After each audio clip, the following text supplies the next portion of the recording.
Welcome to Journey to Joy Live, a podcast to promote wellness, resilience, and inspire joy. Be empowered to balance your mental, physical, financial, aspirational, and social health while providing mental health awareness and breaking down the stigma of mental illness in the Black community. I'm your host, Dr. If Joy, and I'm here to help you transform life's challenges into opportunities for joy. Let's begin the journey together.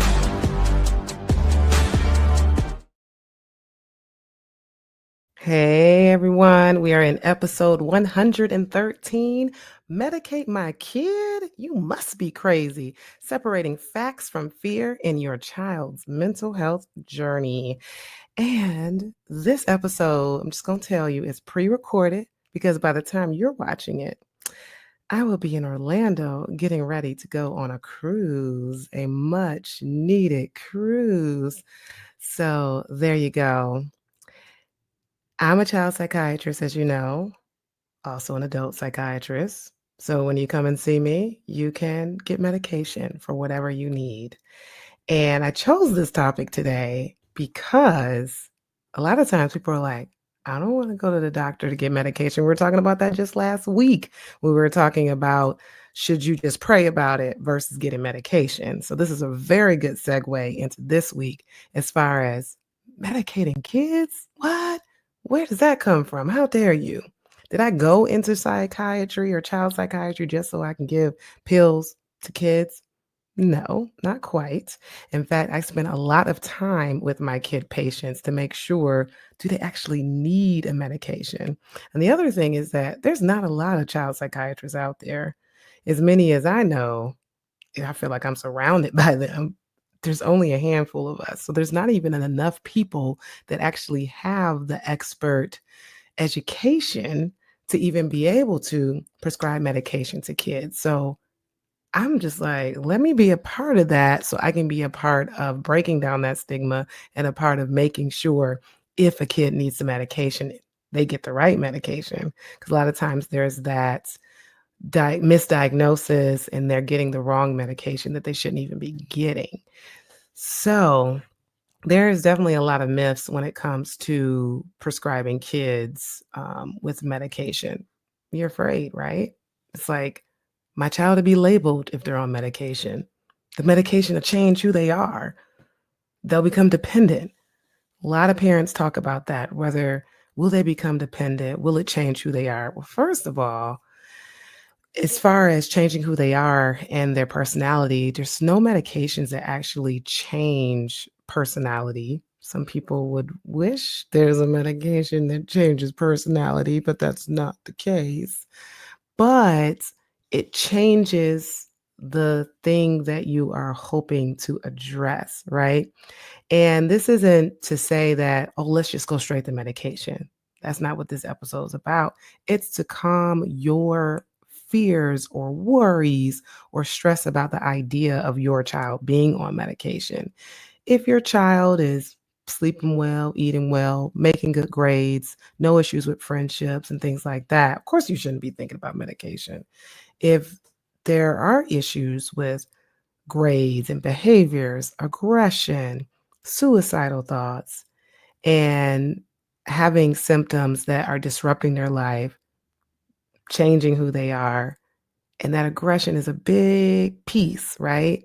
If they are a danger to themselves or a danger to others or self-harming and have been through therapy multiple times, multiple therapists, multiple years, and the therapy is just not cutting it, or that IEP, that individualized education plan, or the 504 plan, or whatever accommodations that you are trying to do is just not cutting it, that's definitely a good time to think, should there be a medication out there for my child?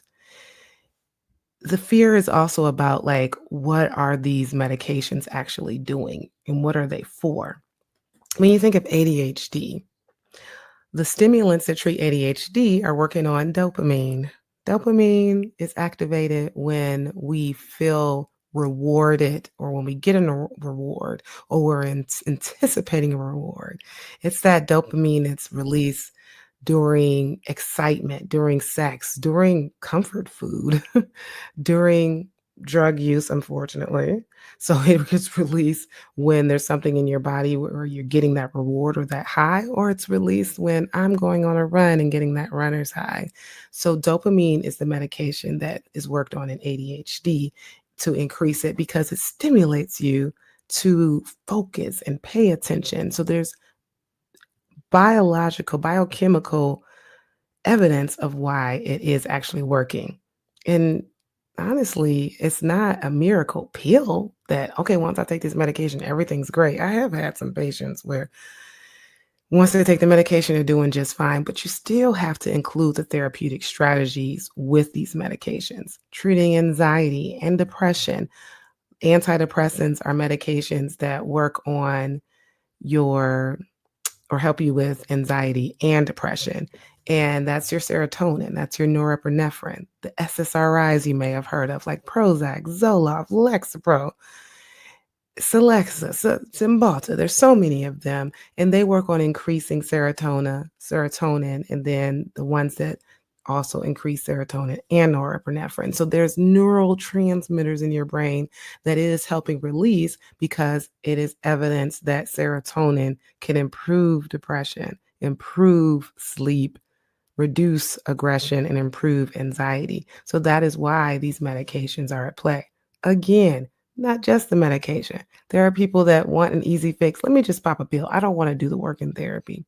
But I'm talking about therapy all the time on this podcast, how it's work. You have to do the work, the introspection, the looking into yourself and your trauma and processing all of that. And how can you recognize your triggers and what you need to do once you get a trigger? They go hand in hand. Research shows that therapy and medication have this synergistic effect. That medication alone is good. Therapy alone is good, but together, it's amazing. Therapy doesn't really have many side effects. I mean, I've talked about the only real side effect is that once you start talking about that stuff that you got buried and baggage and all that, you start to feel it. Those emotions come out, that PTSD comes out, that depression, everything comes out in the beginning in therapy. But the more you talk through it, the more you develop coping skills and strategies, you start to feel better. Of course, medication, it's working on chemicals in your brain. There's chemicals in your brain and receptors in your brain that are doing other things too. So serotonin is released out of the brain. It's also in the stomach. In fact, we learned a couple weeks ago that 95% of your serotonin is produced in the stomach. I didn't even realize that. Anyhow, because the medications work on receptors that are not just doing things for your mental health, and it's doing things for your digestive health or other parts of your body, then that's where side effects come out. So, for instance, with antidepressant, somebody might suffer from upset stomach. They might. It says it's a common side effect, but most people say they don't get it. But yes, I do have a fair share of patients that do have the upset stomach. And then there's that long list. You look at all the commercials where they talk about, oh, feel better with this medication, but you can get this. And you're like, whoa, why would I give a medication like that for my child? I wouldn't even want to take that for myself, let alone my child. Well, all those this thousands of side effects is because they have to do research on thousands of people in order to get their medication FDA approved. So when all those thousands of people are taking the medication, that one person over here suffer from that thing.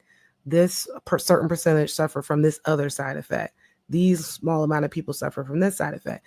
So the side effects are coming from different amount of people suffering from a different amount or types of side effects or adverse effects. So then they have to list all of those. Maybe some are more common than others. Maybe the common ones are common because it was like 10% of the people or 5% of the people, but the other 95% didn't get that, right? So that's why there's that long list. So that can be scary. But to be honest, the most common side effects or the most common medications that I prescribe are actually pretty tolerable. The antidepressants and the ADHD medications, as scary as those sound, they're more tolerable. For the stimulants with ADHD, I mean, the most common thing is loss of appetite. And you do have to worry about that in children. If they have a loss of appetite and they're actually not eating, you worry about them stunning growth. But that's where I work with a pediatrician, right? Making sure they're getting those visits in, getting vital signs. Of course, the vital signs are because stimulants can affect the heart. If you think about when you drink coffee, you get like jittery and it might make your heart skip a beat. Probably shouldn't be drinking coffee if that's the case. But the same way coffee is a stimulant, stimulants like Adderall, Ritalin, Vyvanse are stimulants and can affect the heart. So those are questions that we ask, questions that you should be asking before putting your child on a medication about side effects. I'm always reassuring, hey, if you don't have any personal cardiac history, they don't have any personal cardiac history, they should be fine. If there is any concern, we get an EKG to look at their heart. If there's concern, and there's actually somebody saying, no, you shouldn't be on stimulant, there's multiple other types of categories of medication someone could be on for ADHD or for depression. There's always something else. And then there's different types of therapies if that doesn't work. But it can feel scary, like putting your child on a medication. I get that. And I reassure people all the time, hey, this is a particular medication. I have 3 boys. So I'm not trying to just put medication on anybody. And if there's a medication that is needed in my patient, I ask myself, would I prescribe this to my own kid? Would I feel some kind of way that my own kid is on this? And I usually think about that when it comes to antipsychotics. An antipsychotic is used to treat bipolar and schizophrenia. Children don't quite have the schizophrenia diagnosis or the bipolar diagnosis. You start to see that maybe new onset psychosis or episodes of bipolar in teenagers or young adults. But antipsychotics are given when there's a very severely aggressive child, or they have disruptive mood dysregulation disorder. They're constantly irritable, aggressive, oppositional, all those things. Or it's given to children who are autistic and have agitation or behavioral issues, severe behavioral issues. So it's not always because they have schizophrenia or bipolar, but antipsychotics act as a mood stabilizer. So I got on antipsychotics because those are the ones where I'm just like, we got to really think about this. Does this child really need an antipsychotic? Are they hallucinating? Do they have severe aggression, severe behavioral outbursts constantly, and no therapy has helped?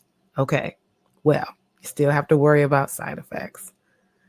Increased risk to diabetes, increased risk to cholesterol or high blood pressure, weight gain, all those things. But we start with a tiny dose if it's definitely needed.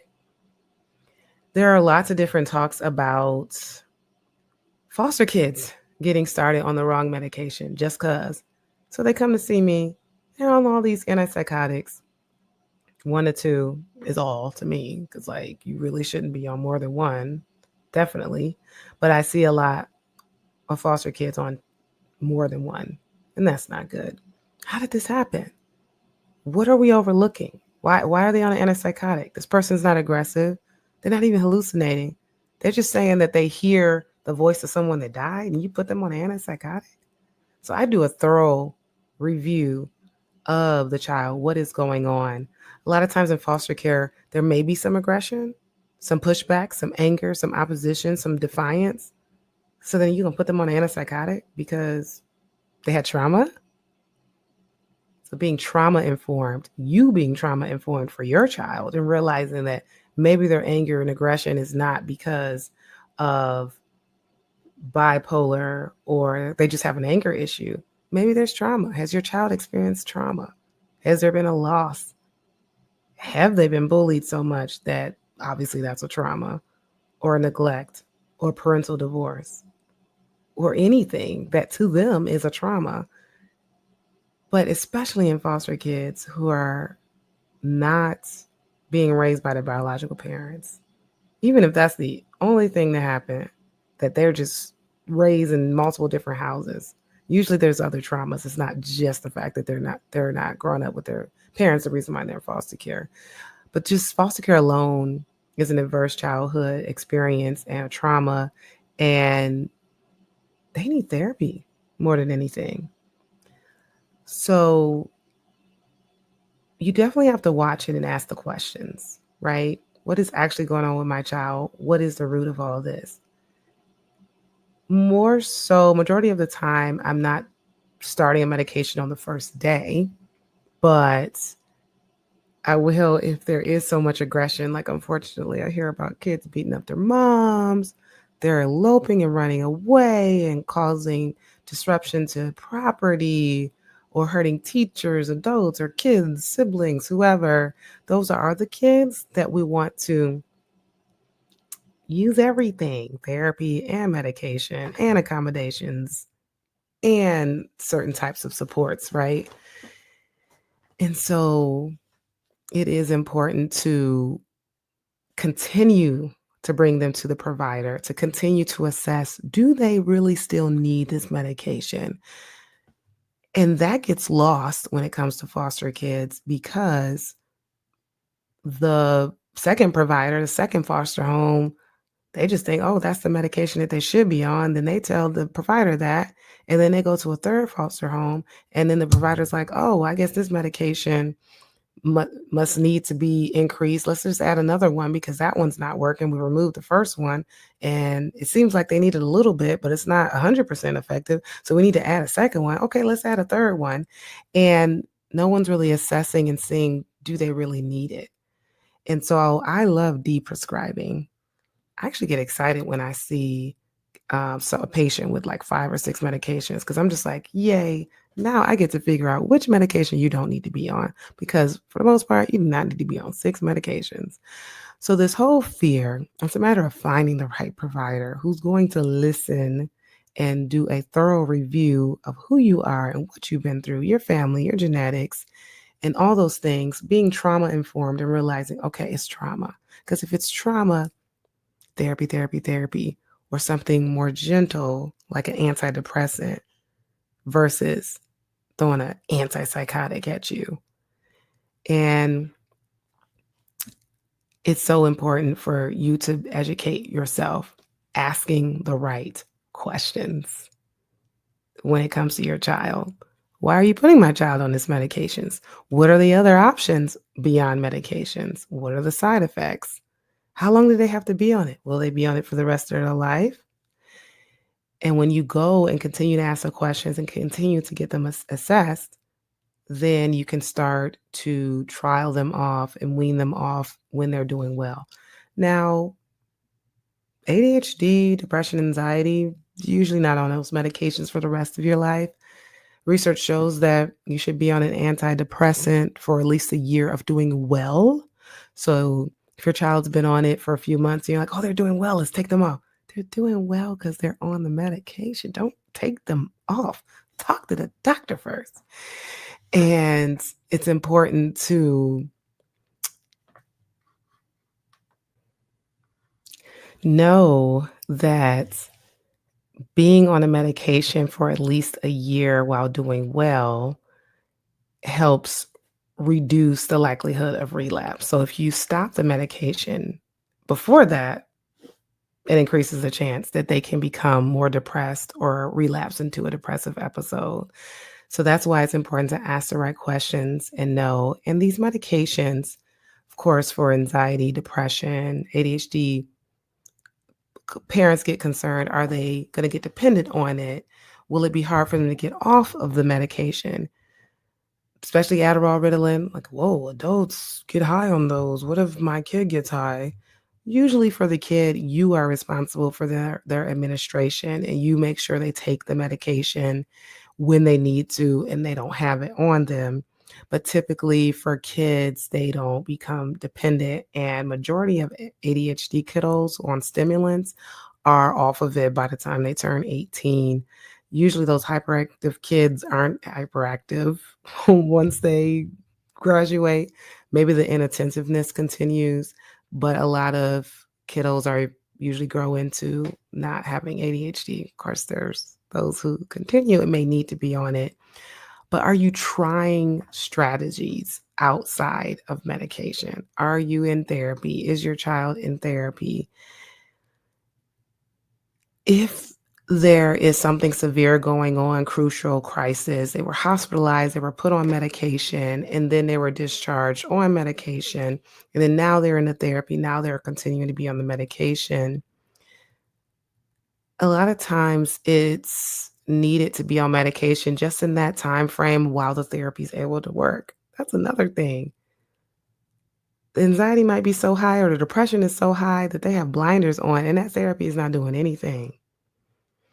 So that happens where I need to prescribe a medication so they can be able to focus on therapy and be able to not be so anxious that they're able to understand and use and practice the coping skills, especially with exposure therapy. Exposure therapy and anxiety. If your anxiety or social anxiety is so severe that you can't even go out the house to do the strategies, you need a medication for that. And speaking of medication for anxiety and whether you get dependent, definitely in children, that's the one thing. Benzodiazepines, Ativan, Xanax, Klonopin, I am not prescribing those in kids and teens. I do not like doing that. So I'm there with you, like, medicate my kid, you crazy. Ativan, Xanax to my kid, you crazy. Yeah, I think so. There's those severe cases, severe intellectual disability, severe aggression, severe autism, where you might see that kind of medication because they tried everything and nothing seems to help. Okay, sure. But yeah, not for your bread and butter anxiety. I am not putting them on that. In fact, in my private practice, I don't prescribe those controlled substances at all for anxiety. I'm starting to do the stimulants in my private practice. I do stimulants all the time at Chris 180, but yeah, therapy, doing the work so that once you develop those skills, maybe by the time you are able to reframe your mind, the child's able to reframe their mind, they are able to do without the medication and not depend on it, but they can depend on their own self-care and coping skills. So that's why it's important to track the progress of what is going on. Continue to go to therapy, continue to follow up with the psychiatrist. If there's side effects, talk to the psychiatrist. Don't just stop it. Don't just stop it, or don't double it up because you feel like it's not working. It's a partnership, no pressure. When I recommend a medication, I can't force you. I can't force it for the child. There are some frustrating cases where it's kind of like the child's cutting, suicidal, not showing up for class, very depressed, bullied, things like that. And the parents still don't want to do medication. Those are frustrating when they still don't want to do it. But I mean, it's my job to continue to educate them and reassure them, answer their questions, and let them know it's okay. It's not forever to be on a medication, but we weigh our risk and benefits. Risk and benefits. By the time I'm prescribing that medication, I've already outweighed the risk and benefits. That benefit of being on a medication outweighs the risk. And that's important to know because I know a lot of you parents are like, okay, what's up with this black box warning on antidepressants? Why are you going to give a medication to my kid that treats depression but causes suicidal thoughts? What's that about? Well, what is it about? Well, I was talking about research, right? It all goes back to that. 2004, there was a research study where the group of people who were on the medication, 4% had suicidal thoughts, and a group of people not on a medication, 2% had suicidal thoughts.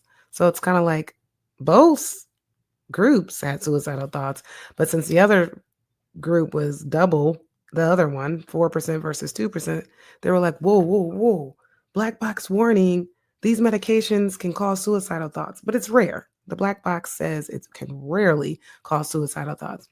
So then psychiatrists were like, okay, well, we're not going to prescribe it as much. And guess what happened? Suicide attempts went up.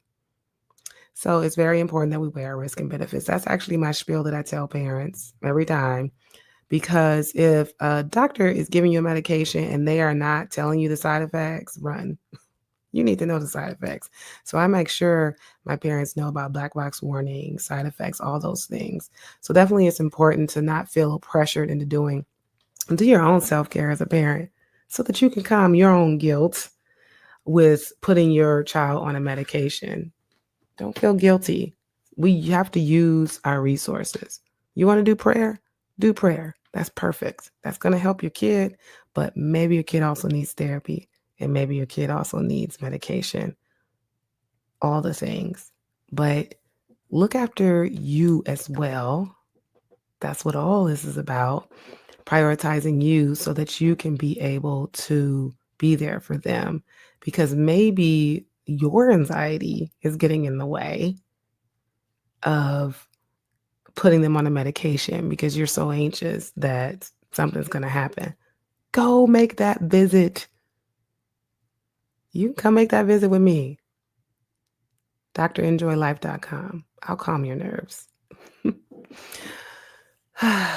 So the takeaway here, you are still a great parent. Whether you choose medication, therapy, or both, don't feel guilty about it. Medication is not about weakness. It's about wellness.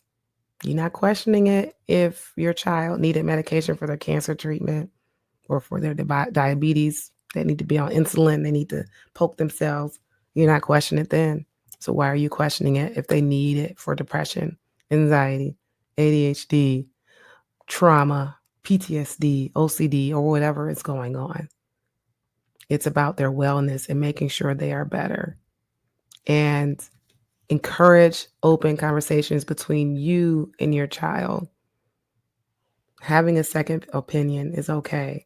Focus on your child's joy and growth. That is what is important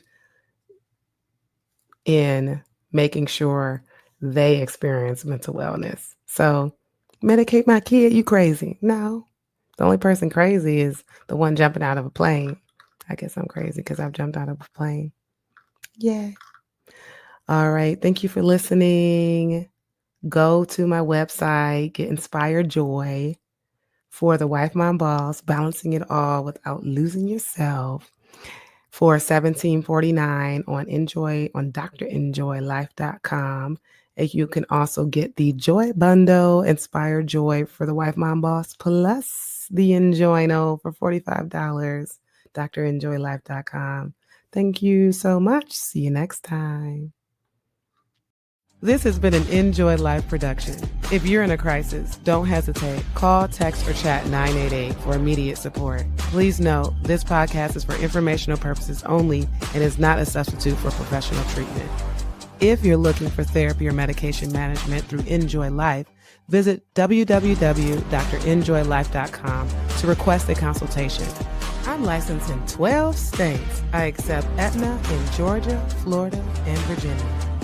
Be sure to grab your copy of the Enjoyno to help you on your wellness journey.